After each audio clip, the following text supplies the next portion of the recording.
Hello everyone and welcome to the 8th season, Sam. The 8th season of FPL Family. We've been doing this for like 8 years. What the hell? I mean, why are we even still here? What's going on? I'm not really sure. I always Love it.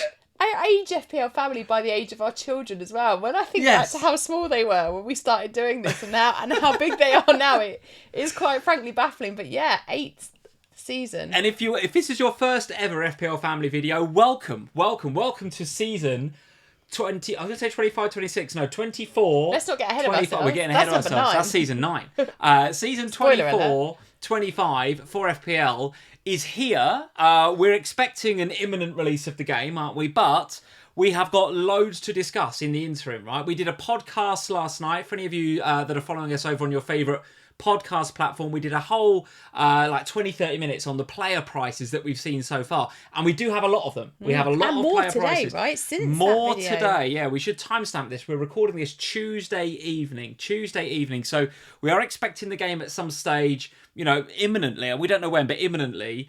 The game has so Fantasy Football have released loads of prices, right? Usually we get a teaser, one or two here or there, but we have a ton of prices. So if you want to know what our reaction is to those prices, you've even put like a first draft together on pen and paper, haven't you? So you've got I've got like 3. You've started drafting already. It's ridiculous. Might have 4 now. So 3 or 4 drafts. So if you want to hear about those, go check out the podcast. But today on this video, we're going to discuss the changes to the game, the changes to FPL that were announced today on Tuesday.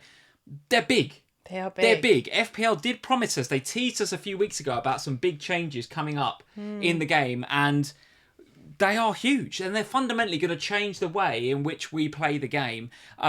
We've kind of breaking the video down into the 3. We've categorised them the 3 kind of big changes for the new season. Tell the viewers what those 3 changes are, and then we're going to go one by one and talk about how they're going to influence how we play FPL this year. Yes, so 3 big changes. The mystery chip, the ability to roll more transfers, 5 transfers. Up to 5 transfers can be rolled at any one time. And then changes to the point scoring system, which includes both bonus points as well as some tweaks to the way that actual points are scored in the game as well. Yeah, we will do some speculation about what the mystery chip may or may not be. Well, and genuinely neither of us know, right? We don't FPL are just like, and you've been quite involved with the setup of the game this year, and genuinely you haven't got a clue what this mystery chip is. Let's cover that one off first. Let's do that because I want to talk about that. Then I want to talk about the rolling of the transfers. That's big. That's huge. It's going to really change the way you play the game. For those of us that like to plan ahead, up to now you can only ever have, 2 transfers in the bank, 2 free transfers maximum. And sometimes you got those 2 free transfers, you don't know what to do. You don't want to burn it, so then you make a change for the sake of not... Second goalie gets changed. Yeah, you make a change for the sake of making a change, and then you take someone out that's actually then goes and delivers, and it's frustrating. So we've got up to 5 transfers that you can roll. That is a big, big change. And then a change to the underlying BPS system that feeds the bonus points. Spoiler alert, does not make for great reading for defenders, in my opinion. But we'll talk about that a bit later on. Let's talk about, Sam, this new chip then, this mystery chip. What do we know? What don't we know? I mean, we don't know a lot, do we? I mean, do FPL Towers even know what this is going to be yet? Something up their sleeve for January. So they've announced it's called the mystery chip. They've announced that just before January, we'll get an understanding of what that chip is. And they've announced that... It'll be like a Christmas present. A little Christmas present for us all, yeah. And they've announced that come January, we will be able to use this new mystery chip. And we see in the visualization that the FPL gave us earlier today how that's going to sit alongside the other chips in the kind of nav bar. And note actually that they've brought over the FPL challenge graphics into the main game, so looks slightly different. The way that the chips are laying, the way that the team looks when you log into your team, and they've sent some screenshots around of that today as well. That's quite nice. And the player profiles, it's nice. The FPL challenge graphics that have come across now. That's all they've really told us about this chip. And so it's led to a lot of speculation. They asked me to give them a little quote, which I've popped up on the screen, and I did that for them. Because they kind of said to me, right, we're going to release this new chip. It's coming at the end of December. You'll be able to play it in January. What do you think? Is it going to be limitless? I mean, we've talked loads about, and we saw, and we used in Euro Fantasy over the summer, those of you that played Euro Fantasy. I did for the first time, and I have to say, I was sceptical. I played it, I really enjoyed it. Yeah. And I really enjoyed playing the Limitless chip. And Limitless was all about you have whoever you want. Yeah. Right? So it's not about budgets or anything like that. You just have who you want. So I've had my team in Euros Fantasy. I had Jude, Bellingham, I had Mbappe and Kane, and you can have who you want. Yeah. Could it be that? Could be. It's an option, isn't it? Yeah, absolutely. I wondered, when they asked me for a quote on it, I sat there for a while and I was thinking, well, what kind of things could we see happen? And one of the ones that I thought of was, could it be a limitless chip? Could we see that? Because we've seen some of the most expensive player pricing that we've ever had with Haaland this year. Yeah. And then we've seen other prices drop over the recent days since with Salah, with Saka, with Son, with Palmer, with Foden. All of these players are very expensive. And so maybe there's an opportunity there for that. But I think there's other possibilities as well. I think there are other things that the game could have. I mean, we've seen obviously with FPL Challenge when it launched back in March last season, that there's been a few things that they've tried. So we've had things like points for every shot that a player has taken during a match. We've seen multiple players from each team being able to be selected, so you could have more than 3 per squad in that week. We've seen all sorts of kind of different ideas, I guess, trials in Challenge, and I wonder whether we might see one of them just find its way into the main game as this mystery chip. Maybe. It's really interesting, and I think it will make for a different kind of strategy. So you and I, we're planners, right? We love a bit of FPL planning. This is something that we know is going to happen. We can't plan for it. It's giving FPL managers anxiety up and down the country, right? It will be interesting. Well, I don't think, I'd like to speculate what more. What would you like? If you could have anything, what would you like? I think I'd like a Limitless. I think Limitless would be great. The all-out attack as well. You mentioned it in your comment. Maybe it brings that back, but I don't see them bringing back an old idea. What we saw with FPL Challenge last season was that the FPL game, FPL Towers they're keen to get the creative juices flowing, and I think they've been a bit cheeky with this. I think what they've done is they've gone, there's going to be a mystery chip, and it's got the community talking, and what they're going to do is listen to the community. And somewhere in that community, someone's going to come up with a great idea for a chip, and they're going to go, let's do that. Well, I want all-out attack, please, if you're listening, because for me, that was one of my favourite chips, and it changed because, but when you think about it, why did they get rid of it? Because at that point, big at the back was such a thing. Now we're looking at the front 8 and going, it's all about the power 8. Well, it's almost as if you set me up for the next bit of this video, Sam, because here's a question for you going into the new season. We haven't even got a game launched yet. I'm going to ask you whether this is a true statement. Big at the back is dead. Discuss. Ooh. And the reason I say that is because of I'm not going to talk about transfers in a second. I'm going to talk about the new changes in the BPS system. For those of you that are new to FPL, and there'll be a few of you that are brand new to FPL, those of you that have played it for a while will know about the underlying BPS system. The BPS system effectively feeds the bonus points. At the end of every game, there'll be one player that gets 3, one player that gets 2, one player that gets 1. And if 2 players end up on the same number of underlying BPS, you might get 2 players that have got 3, for example. Yeah. Usually, the underlying BPS will go with whoever you think the man of the match is. But sometimes, ish, because the underlying BPS is fed by things like clearances, blocks, interceptions, completed passes, shots on target. There's so many different factors that the BPS kind of maths takes into account that feeds the 3, 2, and 1 at the end of a game. That when when the fantasy game announced something like this, the changes in BPS, you kind of have to sit up and take notice because it's going to affect who gets that 3, 2, and 1. In any given week, if your captain gets a 3 versus a 0 bonus points, we all know, we've been here before, we played it a while, makes a big difference. It makes a big difference. So my comment to you is, big at the back is dead because of some of the changes that Fantasy have introduced for the BPS, the underlying BPS system that feeds the bonus points. Do you agree with that statement? I don't think it will be dead in terms of FPL points, but I think in terms of the potential for bonus points, it could be.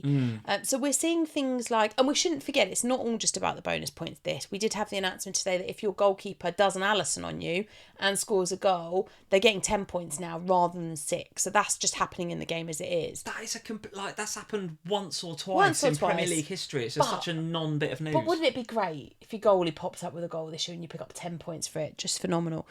But the bonus points changes. You don't pick up 10 points. You pick up 10 BPS, or you pick up 10 points? 10 points.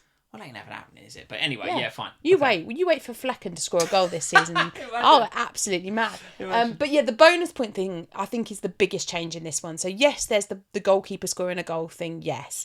But I think for me, one of the things that I noticed a lot last season and was frustrating, particularly as a Darwin owner, is that every shot off target that your players take gets you minus points in the bonus points system. So you can have a fantastic game, but if you've had loads of shots, Chance after chance, but missing. they've gone off target, you're going to go down in the bonus point system. So, and as a Darwin owner last year, that became a pretty standard thing that you would expect to happen.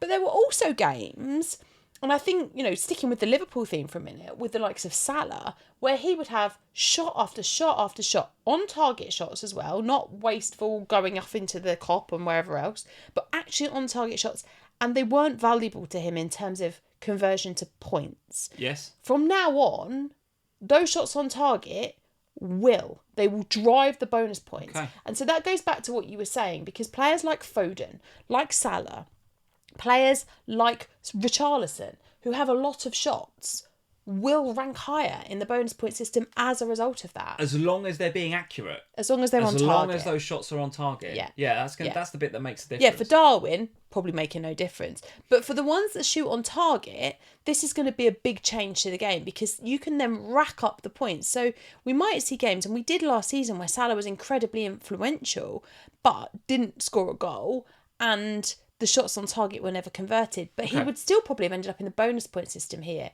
And the interesting one for me is Phil Foden, because actually his bonus point numbers would have been through the roof last season, because not only did he take a lot of shots on target, but he was also fouled a lot.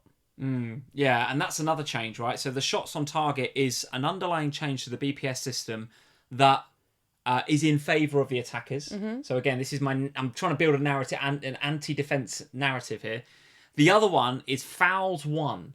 If you are a player that gets fouled a lot, so you're involved in the game and you're fouled a lot, think Jack Grealish, right? Players like that. And I'm picking him as the stereotype, but there's lots, right?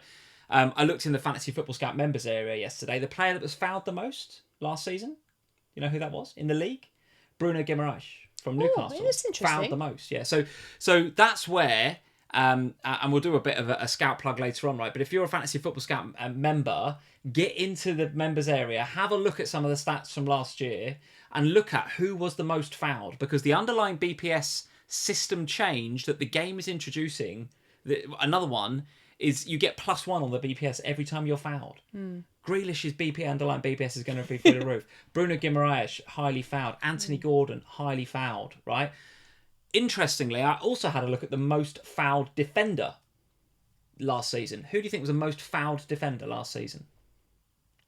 I would guess that one of the ones that goes attacking. You'd think that, wouldn't you? But it's not. It's Ezri Konsa. No way. Interestingly, is 4.5. By the way, he's in one of my drafts this season.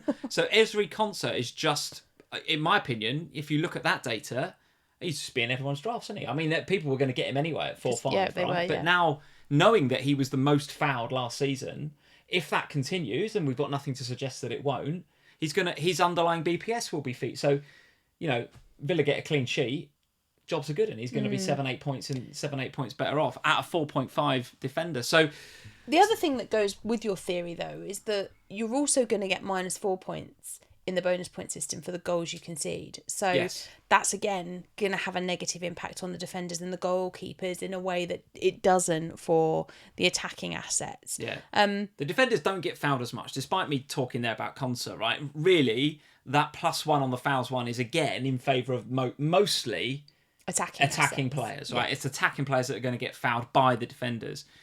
But then you're right, you then look at the other changes that they've made. All right, we'll come to goal line clearances in a minute, but goalkeepers and defenders conceding goals -4, right? So you get really hit in the BPS system if you're conceding goals now as a defender. So, goalkeepers saving penalties. I like that they've changed that. Because if a keeper saved a penalty but they still lost 3-0, we'd get 3 bonus points. Absolutely. Because there was so much underlying BPS for saving a penalty, it just didn't really make sense. He could save that penalty and have a stinker for the other 89 minutes. So I like the fact they've fixed that. The goalkeeper defenders conceding a goal, they're -4. How do you feel about that? That's the bit that really kills defenders for me. But I also think that that's fair, isn't it? Because their job on the pitch is to go out there and not concede goals. Like, that's their job. Yeah, unless you're an expensive wing-back. Unless you're a Trent 7.0 or you're But then if you're a Trent 7.0 or a Porro or whoever you are, then you're probably also going to get some fouls against you because you'll be in these attacking positions. You'll win the fouls up top. So therefore, probably you're going to pick up some of those other bonus points. And if you're an attacking wing-back, then you're going to be having shots, aren't you, or creating chances, and all of those things rank well in the bonus point system. So I think for your wing backs, it probably levels itself out. It's probably realistically the centre backs that this is going to hit the hardest. But then how many times do you see the centre backs picking up 3, 2, or even 1 bonus point? They tend to only really do that if it's like a 0-0 draw and there's not been a lot of shots and it's been a bit of a boring match. Yeah, so I think the overall narrative that I'd spin from this is, I think it's in favour of the attackers when it comes to underlying BPS. It's not really in favour of defenders, in my opinion. So go and have a look on Fantasy Football Scout members area or whatever stats you care to look at. Go and have a look at players that are highly fouled. Go and have a look at players that regularly shoot on target, strikers that are accurate with their shooting. These are the guys that are going to benefit, in your front 8 in FPL. The final change, Sam, that we want to discuss today is the free transfers. So up until this season, and we're all fairly used to this, right? You could roll a transfer, right? We'd sit here every Sunday and we talk about the fact, I'm not going to spend my transfer this week. We get 1 free every week for those of you that are new to the game. But if you didn't want to spend it last season and in seasons gone by, you could roll it and you'd get 2 free transfers then the next week. But once you've got those 2 free transfers, you kind of have to spend one then, because you can't roll 3, 4 and 5. You kind of use it or lose it from that perspective. Yeah. Big change. Big change for this season. You can now roll it up to 5 times. Yeah. So there will be managers that, want to play a slightly, I wouldn't say a longer term game, but a sort of medium term game where you can roll your transfer for more than 2 weeks, for 3 weeks, for 4 weeks, up to 5, and almost have like a mini wild card at the end of that 5 weeks where you can make obviously 5 changes for free.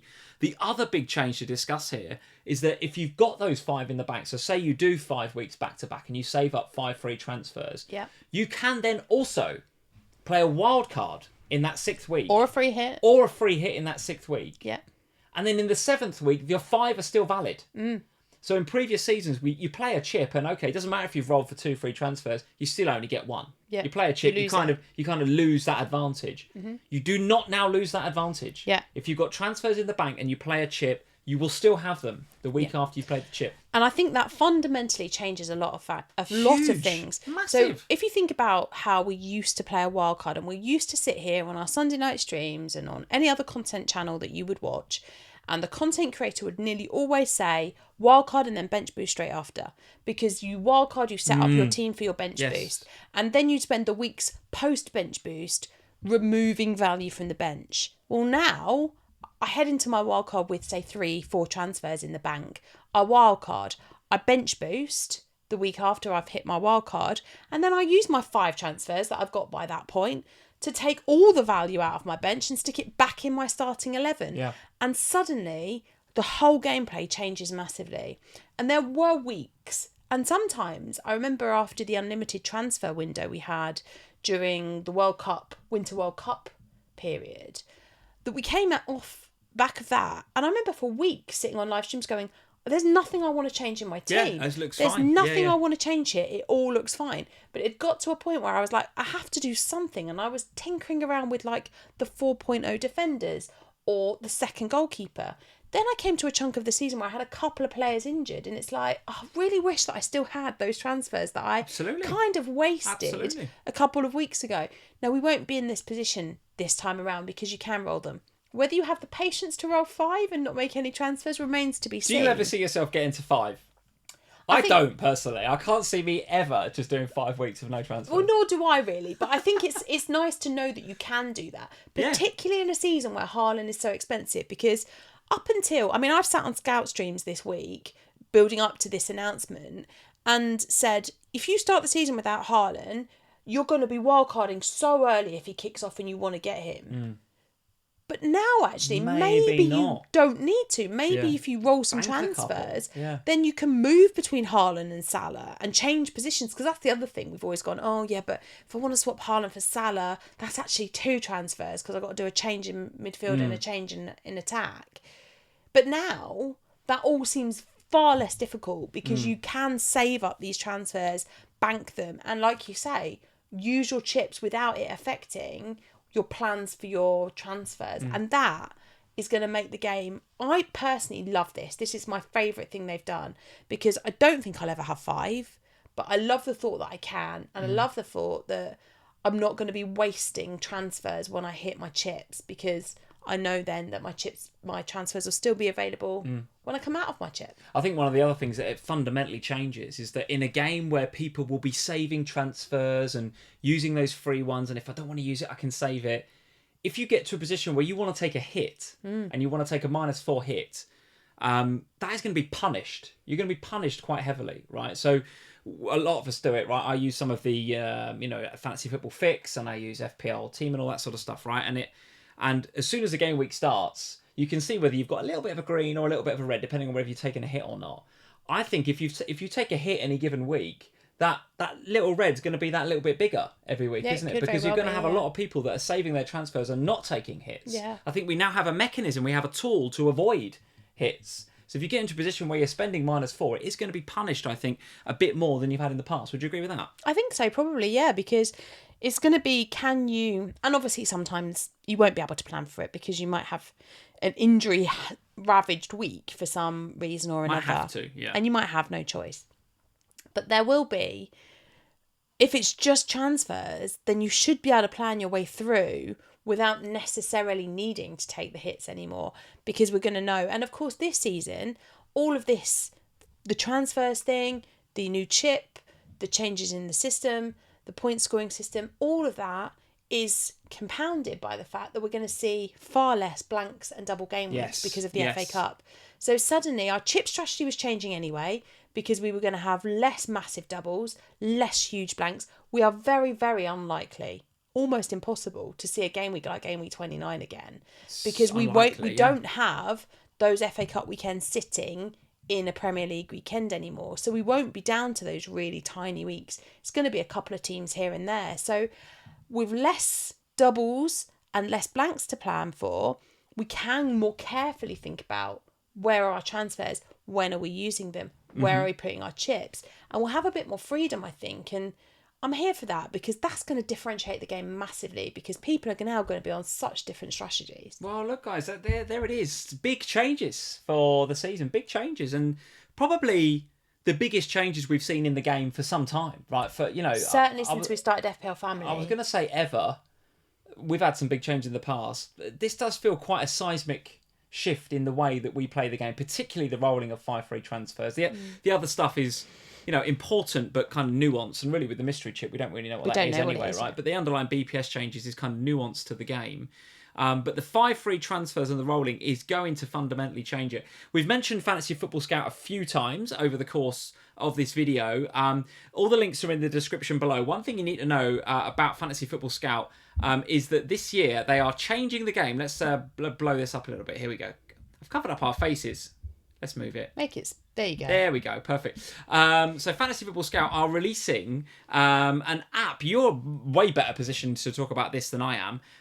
The new FF Scout app available soon.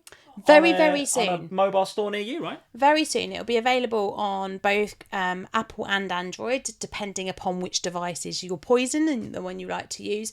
This has been a bit of a labour of love for me and the team at Fantasy Football Scout. We've been working on this for a long time, making sure that when we deliver the app, we deliver something that is going to add real value to FPL Managers. So this is going to have all of that data stuff that you were talking about before. It's all going to be able to tell stuff, you the heat maps, the absolutely everything, right? The radars will be there, the heat maps will be here, the ability to sort your tables and compare players, 3-player comparisons, all of that will be in there.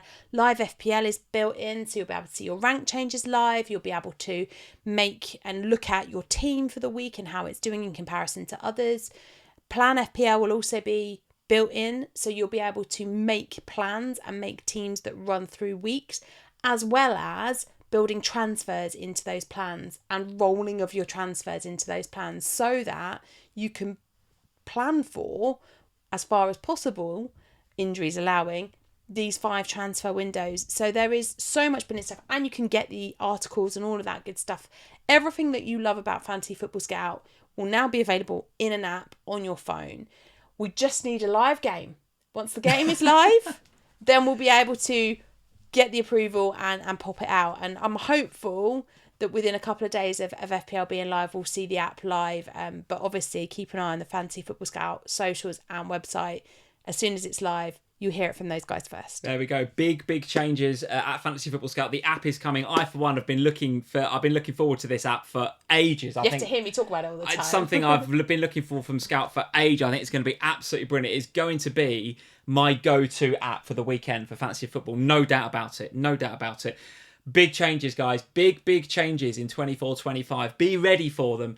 How many transfers do you think you're ever going to get to 5? Do you think, is anybody out there, get in the comments, let me know if you're going to get to 5 transfers rolled over. I can't personally see me getting there, but if you think you can, if you're that sort of longer term, medium term strategic manager, I'd love to hear from you in the comments. If this is the first FPL family video that you've ever tuned into, welcome to the family. Hit subscribe, hit that like button if you've enjoyed the video. We do a live stream every Sunday night between 8:30, 9 o'clock start usually, about that sort of time, for about an hour or so, maybe an hour and a half, and we'll talk about all of the FPL action from the weekend. It's kind of raw, the football's kind of just finished, and we just get in here and we chat about fantasy football every single Sunday night. So if you're new to the channel, hit subscribe, and we look forward to doing some more videos for you in the pre-season once the game is launched over the next few days and weeks.